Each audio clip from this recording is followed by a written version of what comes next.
21শে জুলাই, সেই 21শে জুলাই তৃণমূল কংগ্রেসের যে শহীদ সম্মেলন, সেখানে সেই মিছিলে যাচ্ছেন তৃণমূল কংগ্রেসের নেতৃত্বরা।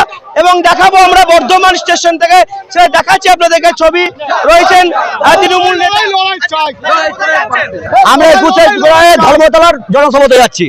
আজকে বার্তা দেবেন মমতা বন্দ্যোপাধ্যায়। আজকে সমস্ত বিগত 21শে জুলাই রেকর্ড ভেঙে এইবারের 21শে জুলাই নতুন ইতিহাস তৈরি করবে এবং মমতা ব্যানার্জি ওই মিছিলে ওই মিটিংয়ে কি বার্তা দেবেন সেই বার্তাকে বয়ে নিয়েছে আমরা গ্রামের মানুষকে প্রতিফলিত করব। এই 24-এর লড়াই কার্যত বিজেপি ভরাডুবি এবং 4টে উপনির্বাচনেও ভরাডুবি। বিজেপি বলে ভারতবর্ষে কিছু আর নেই, এখন এনডিএ। বিজেপি কচু পাতার তলায় ভাসছে, কখন বিজেপির নরেন্দ্র মোদী সরকার থেকে পড়ে যাবে নরেন্দ্র মোদী নিজেও জানে না।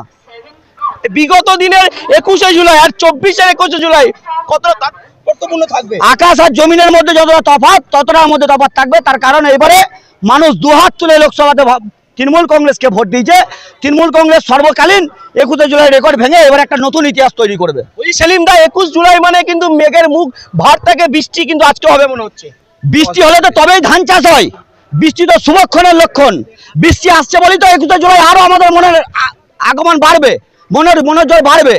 বৃষ্টিকে মাথায় করে আমরা প্রতি বছর যেমন যাই, এই বছরও আমাদেরকে বৃষ্টি হারাতে পারবে না। একদম দেখতে পাচ্ছেন তৃণমূল কংগ্রেসের মিছিল এই মুহূর্তে আমরা বর্ধমান স্টেশন থেকে দেখাচ্ছি।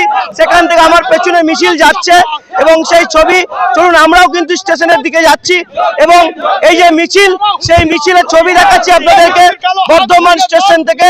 সেই বর্ধমান স্টেশন থেকে 21শে জুলাই তৃণমূল কংগ্রেসের যে মিছিল, সেই মিছিল কিন্তু একে একে প্ল্যাটফর্মের দিকে এগিয়ে চলেছে এবং আমরা সেই ছবি দেখাচ্ছি আপনাদেরকে।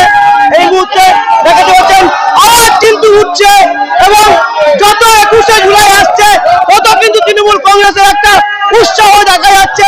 এই মুহূর্তে আরো একবার বর্ধমান স্টেশন থেকে দেখতে পাচ্ছেন বিজেপি হাঁটাও, বিজেপি হাঁটাও, বিজেপি হাঁটাও, বিজেপি হাঁটাও। এই মুহূর্তে স্টেশনে বিজেপি হাঁটাও স্লোগান দিচ্ছেন